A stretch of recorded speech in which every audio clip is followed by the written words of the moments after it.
Welcome back, everybody.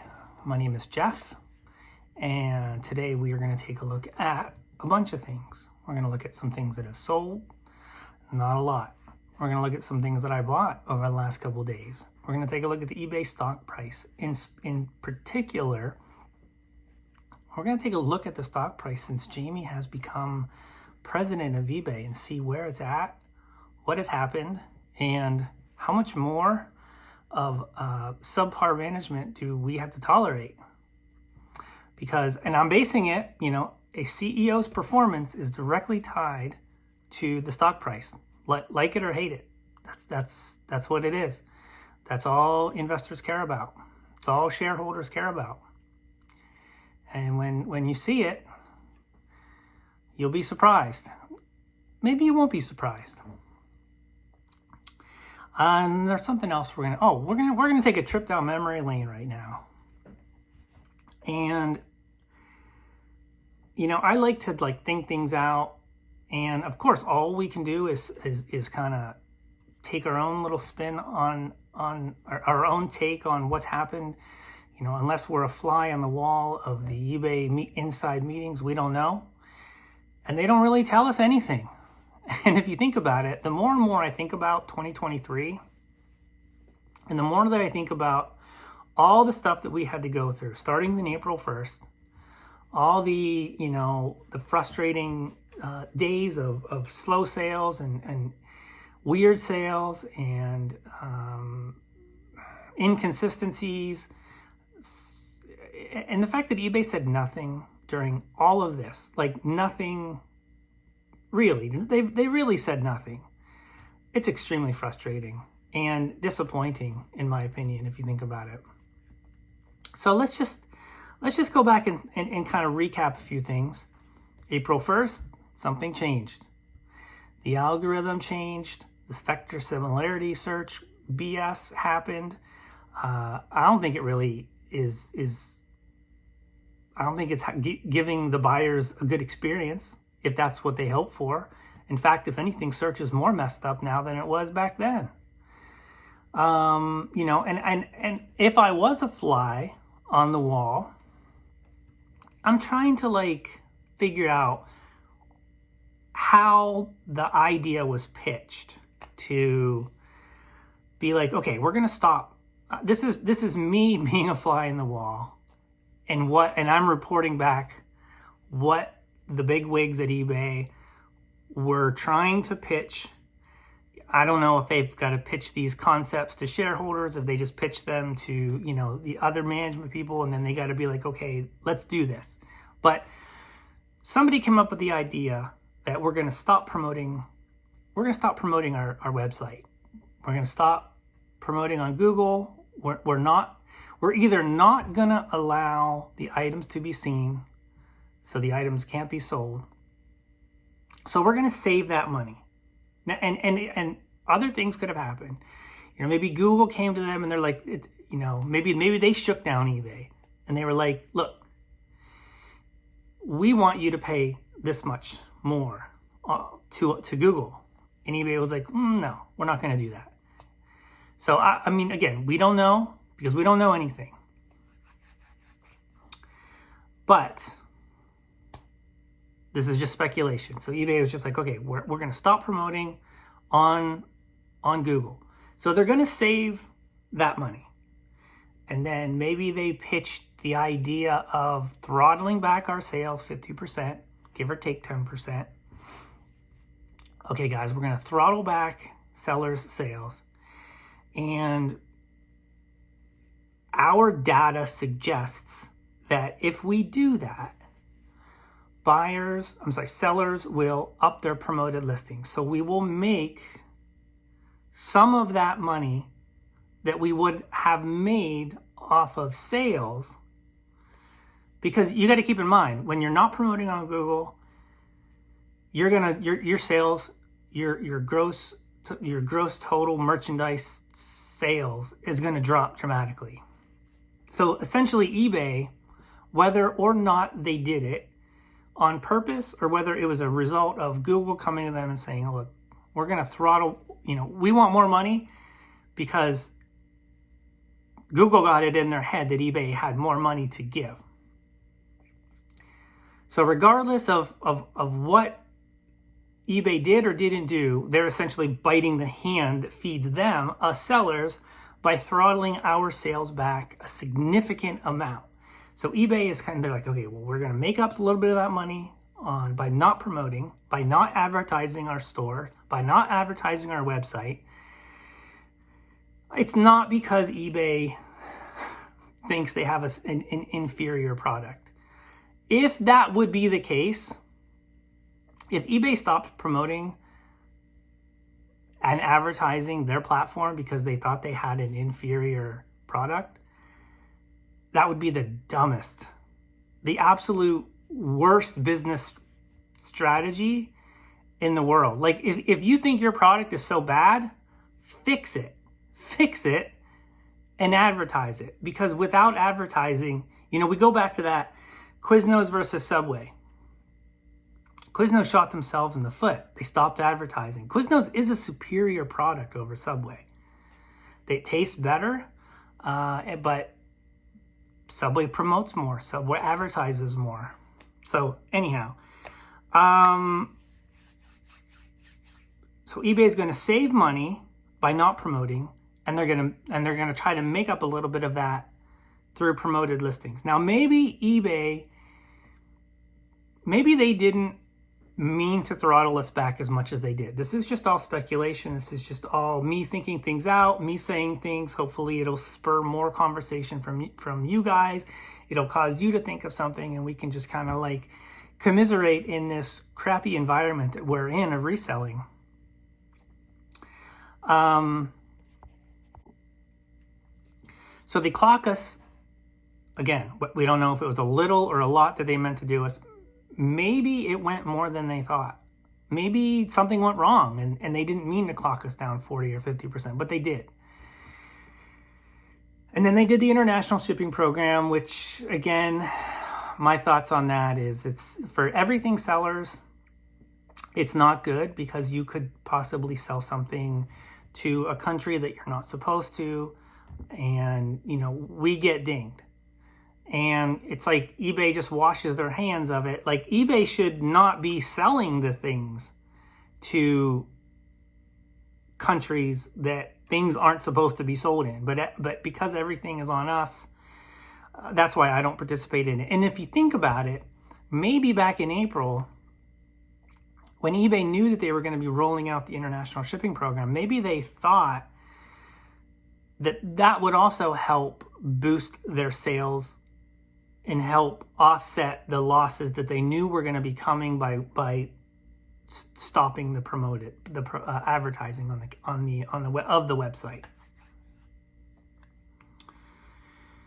Okay, so international shipping, and then we get to July, and something again happened in July having to do with impressions. And how I know this is because that's when my first video went viral, because everyone was seeking out what the heck is going on.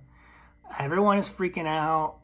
And again, this is how I know it's an eBay thing. It's not an individual seller related thing. It's a collective drawdown where everyone's experiencing the same thing. It's pretty obvious to see where the problem is, and the problem is with eBay. Then we get to the end of summer, and in September, Jack and I get to talking. He introduces the reset. We talk about it. We introduce it to the community, and it seems to help. It definitely helped mitigate and actually helped increase sales throughout September, October. Towards the end of November, the beginning of December, I think we collectively started to feel like it was losing some of its oomph. Now, why would that be? Is it just that so many people are doing it that it's becoming less effective? Possible. Or has eBay changed something in regards to resets that have mitigated some of the results, some of the positive results? Because around that same time also in December, we have the introduction of offsite ads in the beta phase. So this goes back to eBay thinking, we're going to stop promoting. We're going to get people to pay higher promoted listings, which is essentially, like, they call it advertising, I call it placement. I call it shaking us down to pay to play on their site, to pay them to do what we were already paying them to do. And then they knew, I'm sure back then, they knew that they were going to be introducing the offsite ads. They're going to try to get sellers to pay to promote on Google, which is what eBay used to do. They're going to try to pass that cost on to us. And if it worked, well, I mean, this goes back to promoted listings. Like, promoted listings should get you X amount percentage more of what your base sales are. And if Google offsite ads gave you X amount more on top of that, I could see where that would be a viable strategy that sellers would take on. But the experience for me, and the experience that I have seen in the community of the people that I associate with, it doesn't seem like it's a positive experience. It doesn't even seem like it's an option that sellers can use, which is actually going to make them any money. And now, also part of eBay's plan is to get us to promote on our social networks. Now, some of us use our own social networks to market to a customer base. We do that, so we market to them directly and try to eliminate eBay from the equation at all. So, people use their own social networks to advertise directly to the customer, cutting out the middleman, eBay. So for those sellers who do that, it makes absolutely no sense to advertise on our social networks. Now, I would say, for those of you who don't do that, I would still want to keep my social networks a place where I have the option in the future to advertise directly to them for my own or your own personal gain. I don't see any reason to litter your social networks with eBay links. I understand the theory behind it. I understand the backlinks. I understand driving traffic to your eBay store is only going to help you, but it might not help you. You might just take people to eBay and then they're going to go off and buy other things and not even buy anything from you, especially the way our listing pages are set up. Our listing pages are literally, a landing page for a product, and then it's strewn with all these other advertisements for other people's listings. Maybe if that wasn't the case, I could see a stronger case being made to utilize your own social networks to possibly drive traffic to your store, your individual page. But as it is right now, I don't know. I think it's a bad idea. Okay, sorry. I had an offer. I had to decide if I wanted to accept. And I guess I am now participating in that program where when somebody sends you an offer and you accept it, the item is live. In theory, I think I like it, but there's also something about it that I don't like, because when you sell it, it doesn't show up in your sold or your unpaids. And it feels a little messy. Like, I think I actually had an idea very similar to this that I shared months and months ago. And I can see how it makes sense. I don't know. What do you guys think about the new, you sell something, it's still live? I feel like there's problems that can arise with things selling. I have kind of heard a few things where it's sold, but it still said live, even though the person paid for it. Has anyone had any experiences with that? I don't know. Maybe eBay should just, I have a feeling they're doing this to try to get around buyers not paying for items. And I have a really good story on that coming up down the road when we look at what's sold. But anyhow, so the timeline is now it's first of the year. My sales are down 50% from, when you compare the first 9 days of January to the first 9 days of December. Very small sample size. Things feel off. I also noticed that my promoted listings campaign expired on the 31st, like 5 a.m. So from like the 31st until I think it was the 3rd or the 4th, it took me a few days. But even when I turn them back on, I'm only promoting at 3.1%. I actually have been kind of selling the same. So I don't even, promoted listings haven't really even given me much of a boost between those two time frames. It makes me wonder, why am I even doing it at all? Yeah. Anyhow, it feels like, and January traditionally is one of my best months. So it's not like we can say, oh, that was seasonality. Normally December is one of my slower months, but this year, December was a really, really good month. Best month of the year for me.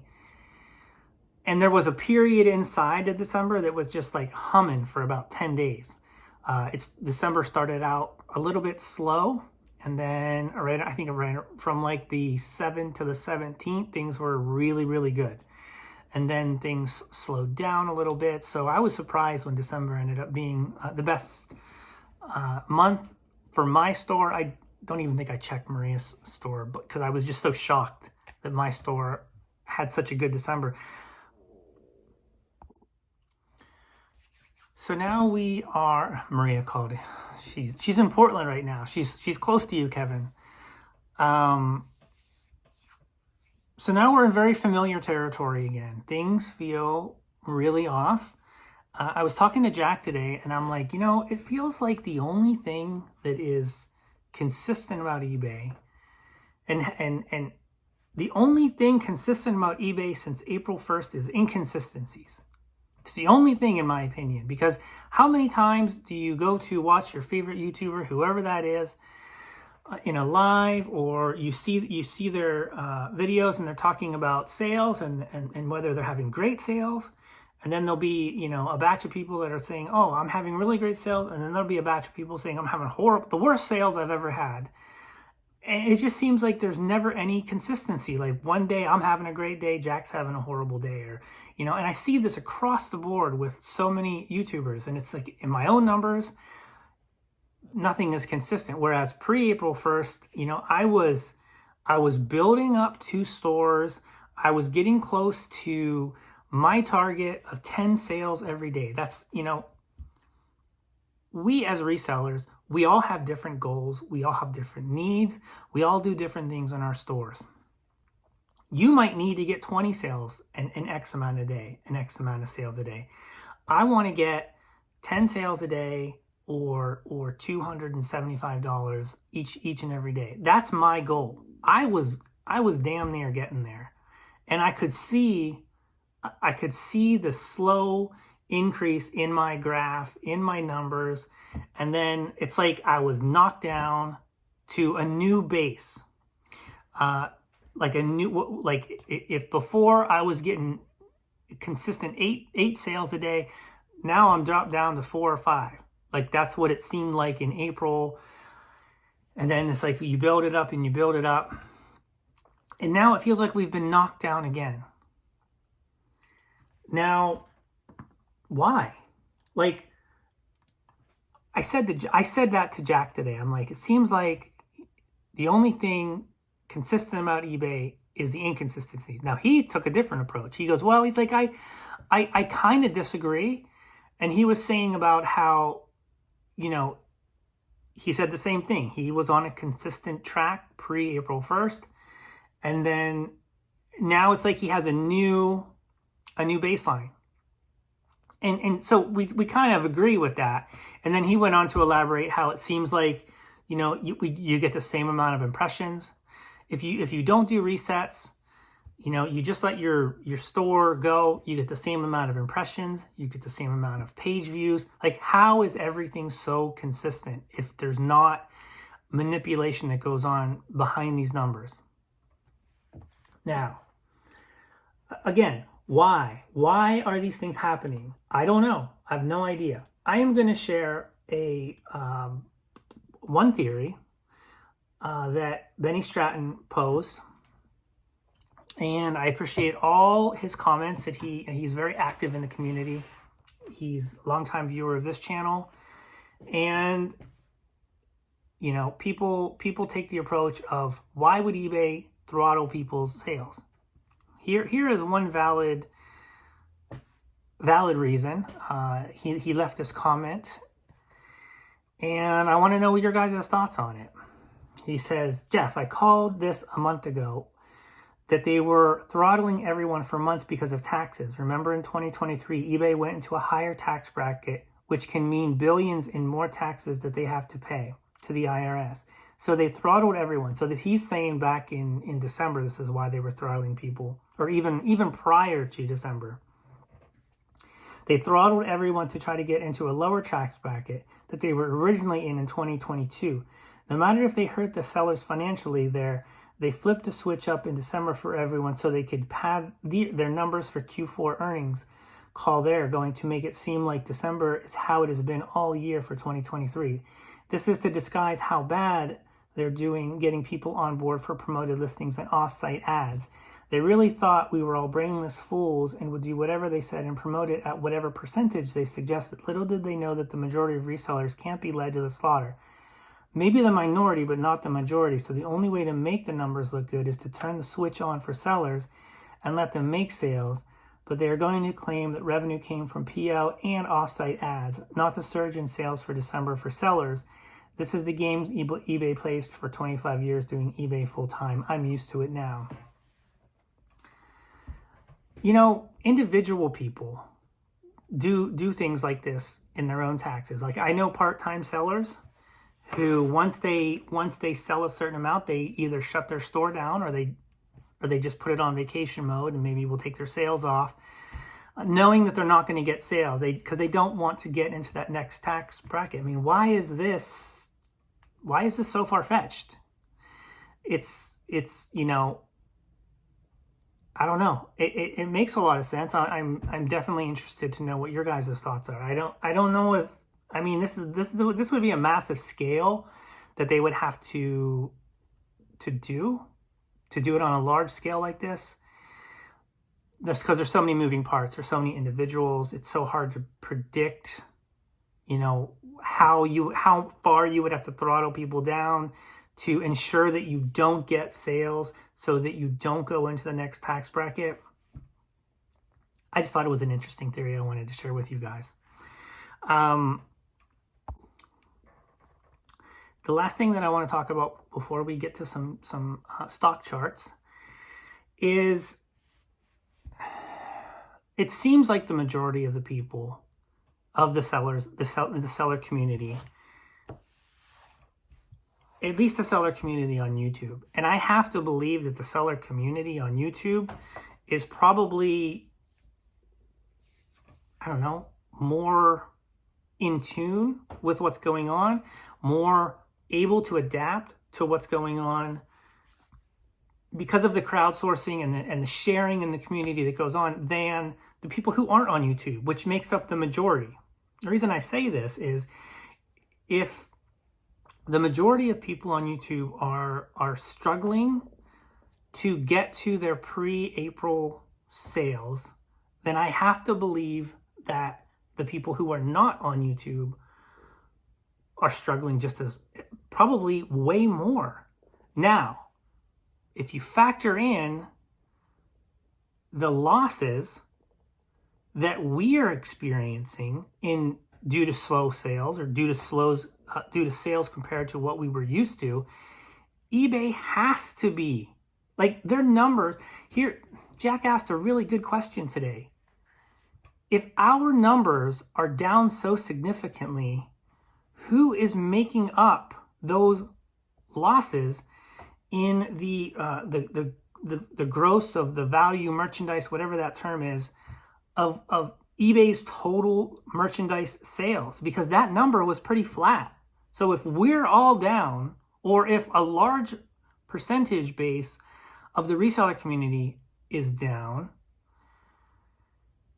who is eBay allowing to make money that it's making up that difference? Any theories? I'm going to leave you with that question. And then if I think of anything else that I want to, I'll tie it in when we're going over some charts. All right, so this is a chart of the Dow Jones. And the reason I'm showing you this is because it is so important, because 75% of the stocks go with the direction of the general broad markets, meaning the Dow Jones and the NASDAQ. And you can see here that from November until 2 weeks ago, this is a weekly chart, the Dow Jones had 9 straight weeks of gains and reached a new all-time high. So now we are looking at eBay. This is a daily chart of eBay. This is one of the few bullish time frames right now, but the daily doesn't mean a whole lot when the weekly and the monthly are exhibiting bearish patterns. You always have to give more weight to the older time frame. So it is a little bit bullish, but it's not that bullish. Here is a weekly time frame, and you can see here every time over the course of 2023 that the stock price went above these moving averages. Since the moving averages, the red ones are on top of the green ones, you can see every time it does that, it goes back down into a downtrend. And that is kind of what it looks like is going to be happening. It's going to probably exhibit some softness, especially because the overall market is probably going to be experiencing some softness as it digests these gains. Now this is a monthly chart. This is a bullish in a bullish uptrend, but we are entering in a very critical point right here as these moving averages are getting closer and closer and closer together. It's still probably going to be months before this resolves, so it's probably just going to trade anywhere in this range from 37 to 45. But in the absence of any real news, it's probably going to end up drifting lower to sideways as the Dow Jones digests its gains. And really, what catalyst is eBay going to announce? We all know that their earnings can't be good. It doesn't matter how much they make on promoted listings. If they're losing more money in the overall gross merchandise value, the promoted listings are not going to make up the difference. Now, I want to show you an extremely important chart right here. This is the eBay stock price since Jamie has taken over on April 27, 2020. You can see here, this is when he took over. Now, this run, this has nothing to do with anything Jamie did. He didn't just walk in, implement some changes, and we went on a bull run. That is not what happened. Why this stock price went from 35 to 78, doubling, it's because the overall market went up. You know, this is COVID, you know, that thing that happened where we were trapped in our houses. And, you know, and I even think this is a BS. I think this is such a BS rally. Because when you think about it, this is why I'm not trading right now, is because I personally think that if you think about it, when the market tanked, all of those companies lost a ton of money in not being able to make sales because everyone was, you know, scared and not buying everything and locked in their houses. And yet the market completely rebounded in a few months, even though all those companies exhibited earnings losses. Like, this is all, I believe this is all smoke and mirrors, to be honest with you. I don't trust this rally at all. But so eBay was a direct beneficiary of COVID, meaning it just went up just because everything goes up when the general markets go up. Now, since then, we've lost half of its value. While eBay, it takes a CEO a little while to get in and start implementing their vision of what they want this company to be. And we still don't know what eBay really is. If anything, this year has exhibited, it's just been a frustrating year because we don't exactly know the vision of what eBay wants to be. And the stock price is a direct reflection of that, because we're essentially, I mean, if you really want to get technical, it was about 38 when he came on board. We're at 42. We're up $4 in 3.5 years. Is that a legacy that a CEO can be proud of? Like, whatever vision that they're implementing, clearly Wall Street is not on board with it. What am I missing here? Now, to give you comparison, this green line right here, this is an overlay of the Dow Jones over this same period. So you can see as the Dow Jones was going up, eBay was going up. And then as the Dow Jones corrected a little bit, eBay corrected. Now, since then, the Dow has regained and went on to make new all-time highs, while eBay is languishing. This is called divergence. When the general market goes up and your stock price is going down, this is negative divergence. This is a really bad sign.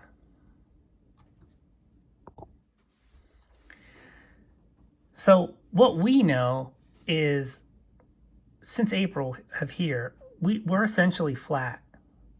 Now, I don't even think personally that the last couple quarters, which we know have been horrible for sellers for the most part, I'm generalizing, I don't even think those are factored into the earnings, the future earnings that are coming. Personally, that's just my belief, because eBay has essentially kind of warned shareholders that softness is coming, and I'm sure that they're probably blaming it on the economy, whereas we know people are still spending money when our items are being seen. So I don't think that it's really out there that it's a site issue, that the site itself is having a number of problems, and that how do I want to say this? The unseller friendly attitude that eBay has. And when I say that is, again, there's only so many fees that eBay can extract from sellers before the next move is to actually fix the website, actually focus on increasing sales for sellers, focus on making adjustments and bringing new buyers to the platform so everybody wins. Sellers win, eBay wins. It's truly a symbiotic relationship. Now, this chart, this line back here, I did want to show you for comparison, and I know that they're not two completely relatable companies. Yeah, I just wanted to make sure. So this is Amazon. I don't really believe Amazon as being, the best comparison, but Amazon went up, went down, and it has rebounded. It has not. I think in general, e-commerce sites have taken a bit of a hit. I did quickly plug in Etsy. So this is Etsy's chart. Etsy went up, Etsy went down, but Etsy itself as a platform has been having a number of issues, seller-related issues. It's another platform essentially that has, from what I've watched on YouTube, it has a number of issues. That Etsy is not a very seller-friendly platform. They've withheld money. They delete people's accounts. I mean, again, we only hear one side of the story, but Etsy itself as a platform has a number of issues. So eBay is actually outperforming Etsy when you look at just this chart. One other thing that I wanted to share with you guys. I don't think you can see whose store this is. There has been some talk about eBay wanting to clean up the platform of bad sellers. What is a bad seller? A bad seller is anybody who has X amount of negative feedback, in my opinion. Because let's face it, feedback is the only metric out there that can give you a true reflection of how good or bad a seller is. This is a buyer. Jack shared this with me, and we were just like in awe of the amount of transactions that this particular person has. 122,000. Obviously, they're a store. They're a big eBay store. But to have 20,000 negative feedbacks over the course of a year, that is mind-boggling. So when eBay says that they want to clean up the site of bad buyers, first off, they need to define what bad buyers are, because this is a bad buyer, in my opinion. I don't care that they've sold 1.5 million. Well, they've actually sold more than that. But the bottom line is 20,000 people had a bad experience that could lead them to not come back. So is eBay letting this particular buyer go because they generate a lot of money for eBay, even though they could be alienating a 20,000 subscribers, 20,000, and that's just the negatives. You know, the neutrals, some people say the neutrals are just people who had a bad experience but don't have the balls to leave negative feedback. I don't necessarily subscribe to that. I mean, I think people do what they want to do, but it's true. But, 40,000 people had a less than positive experience. Let's put it to you that way. And that's the people who actually took the time to leave feedback. We all know that a large number of people who buy things don't leave feedback at all, but I would also say that people who don't have a great experience, I would say the majority of those people probably do leave feedback, but there could be more. There could be more people here. So the fact that a seller like this exists tells me that eBay isn't necessarily doing a good enough job or taking what they're saying that they want to do as serious as what they should be doing, which is maybe they should be throttling sellers like this until they get their metrics down in terms of get their neutrals and negatives down. I don't know. I was just, to me, when I see any seller who has, a handful of negatives, meaning, more than 5, that's shocking to me, even though, again, it depends on what your volume is. But let me know what your guys' thoughts are on this. All right, started off with some comics, a Spider-Man Wolverine one-shot for 22 shipped, a Spider-Man Flash Thompson appearance. This sold for 21 shipped. This is a lot of 2 I Found It buttons, doing a little research. This is from a Campus Crusade campaign. Religious buttons do well. These were pretty old. These sold for $18, including shipping. Best of the Diodes. I've been listing a ton of punk CDs. I'm finally getting to this lot that I picked up over the summer. This one sold for $31 including shipping. Paul McCartney button sold for $16 shipped. Foreign manga, I don't even, Mikaya Mochizuki. This sold for $17 shipped. I did accept the best offer on this. This DC Comics, this is one I pressed. I got a really high grade on it. That one sold for $26 shipped. I sold this for $41 shipped on this store, and then I just sold one today on my other store that you'll see. I accepted an offer for $29 plus shipping on that one. You know, this is the problem with eBay, is we have to pretty much accept lower offers now because sales are at a premium. And we don't know, like I just accepted a Spawn, a lot of Spawn comics. Now these were all earlier. You'll see that. They're mass produced, but I accepted a significantly lower offer from where I had it listed because I didn't have much sales today. I sold this Bring Our Children Home button for $9 including shipping. This is Lily Kershaw. This one sold for, let's see here, I think it sold for 12. I think this is what the price it sold for. I don't think I accepted an offer. Green Arrow, this sold for $7 plus shipping. This Grey's Anatomy sold for $24 including shipping. I did accept an offer. This patch sold for, I think I accepted a $13 offer on that plus shipping. I did accept a $15 offer on, they're like little, I don't even know what they are. They're like keychain accessories and then a Doraemon keychain. I just had some things that I was making a lot out of. Those sold for $15 plus shipping.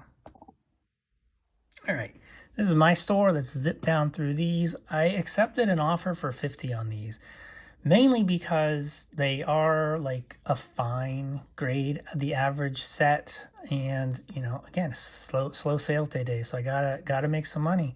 Taylor Swift books, sold this for $12 plus shipping and handling. This Deluxe Car Culture magazine, I bought a ton of these at a sale one time, and I kind of made little sets based on the years. And this is a 5-lot set for $31 plus shipping. Another Spider-Man, lots of Spider-Man selling recently. This one sold for $27.60. Actually, there's two in here. There's two different comics in here. And they have like a kind of a cool cover. Like it's almost like it's just a cool glossy cover. Superman shirt. This was my son-in-law's before he went to Australia. He just gave me a bunch of stuff he was donating. And I picked out things of it that I thought would sell. This sold for $16 including shipping. Okay, I've shown you this before. This Hello Kitty display shelf. Last time it sold, the guy didn't pay. And this time I want to show you. So I had it listed for $380, and then I believe that it was on sale. I think it was like 10% off. So I think it was down to like $330. He made me an offer for $250, and I was like, the last time it sold for $295, and I was like, okay, you know what? Let me just take the money. And geographically, it was close. It was in Washington, so it wasn't going to be super expensive to ship. I accept it. Let me read to you. Hi, I'm so sorry. Can you cancel this order? I am dumb, and I didn't think it would be accepted. Now, perfect reason here that there, you know, why does eBay allow buyers like this? Like, why do you throw an offer out there that you don't, you know, just frustrating. So it's back, it's going to go back up for sale. I haven't canceled it. I'm probably just going to wait, let it go a couple more days. Maybe he'll change his mind, but then, you know, I kind of want to give him a strike just because if you're going to send me a message that dumb, you deserve to get a strike on your eBay account for a non-payment. Let's see here, where are we? So we're at this hand-painted Dia de los Muertos coffee cup. This sold for $30 plus shipping. I thought this was pretty cool. Probably paid $3 for it. I love the Day of the Dead stuff. Okay, this ancient Egypt poster. I got this for nothing. This was somebody gave me a handful of these posters and said, you can have them. You can sell them. I don't care what you do with them. This sold for $25, including shipping. This vintage IKEA tropical serving tray. I thought this was pretty non-IKEA looking, if you ask me. They definitely don't make these anymore. This sold for $18.09 plus shipping. This Marvel Zombies little character. Let me show you what it looks like close up because it's kind of cool. It's like a zombie gambit. That one sold for, well, that price, 17 plus shipping.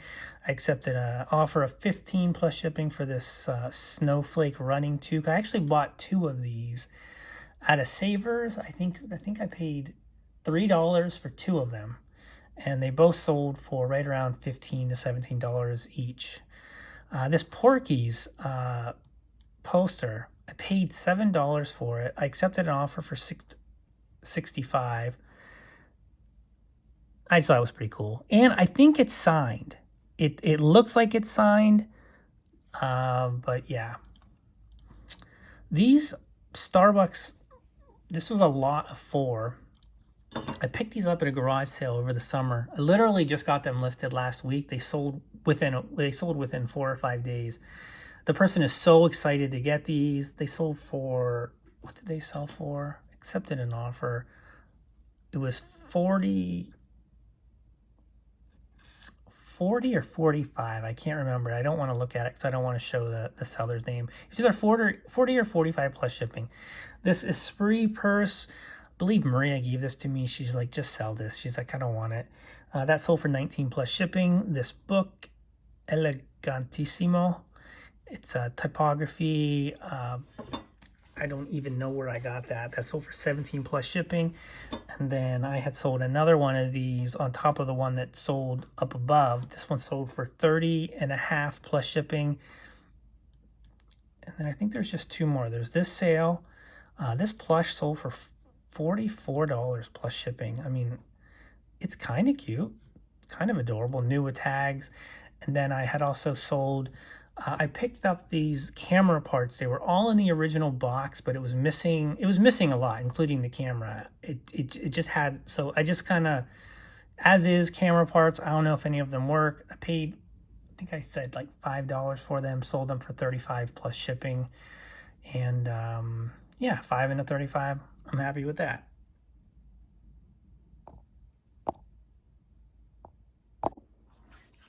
All right, guys, I think I'm going to end this video now.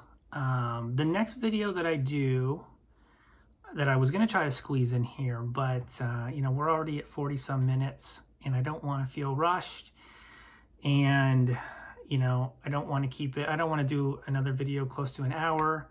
I mean, it's really, if I do one video that's an hour every 4 days or 2 videos every 2 days, it's 30 minutes, it's the same, but people will complain no matter what.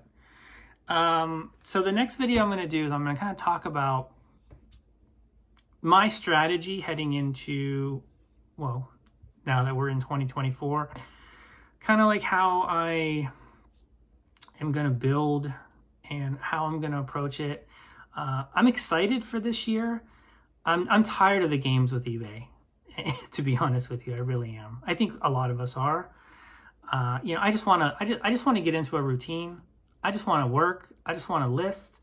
I mean, I want to list it and forget it, to be honest with you. I don't like having to do resets. It's you know, my time can be spent so much better. And that's part of the reasons why maybe I don't make as many videos as I do, or maybe I have in the past, is because it's just the same old stuff with eBay, and it's boring. It's boring talking about the same stuff. It's boring having to do resets. It's, you know, it's, yeah. So, but obviously we all have to have a plan. I'm interested to know, you know, how are you guys going to approach maybe in the comment section, like, and then I can take some of those comments and I can add those into the next video. Like, what are you guys doing or plan on doing differently in 2024? And we can start that conversation. And I'm going to share my ideas with you guys. Maybe you'll take some of those ideas and incorporate those into your business. Maybe I will get some ideas from you guys that I feel will benefit my business. But I mean, every year that I'm a reseller, I'm excited. But I just want things to be, have some sort of semblance of normalcy, not have to I like getting max value out of my items. I don't like having to accept lower offers because I don't know when I'm going to get another sale, right? I'm sure many of you guys can relate. And if you can't, well, that's awesome for you. Then that means you're doing everything right. And that's awesome. I'm happy. So let's leave it at that. Feed that YouTube algo. Do the things, like, dislike, comment, sub, blah, blah, blah. Peace and blessings to you guys, and we will talk to you soon. This Thai demon kind of mask thing he's selling for $25 locally.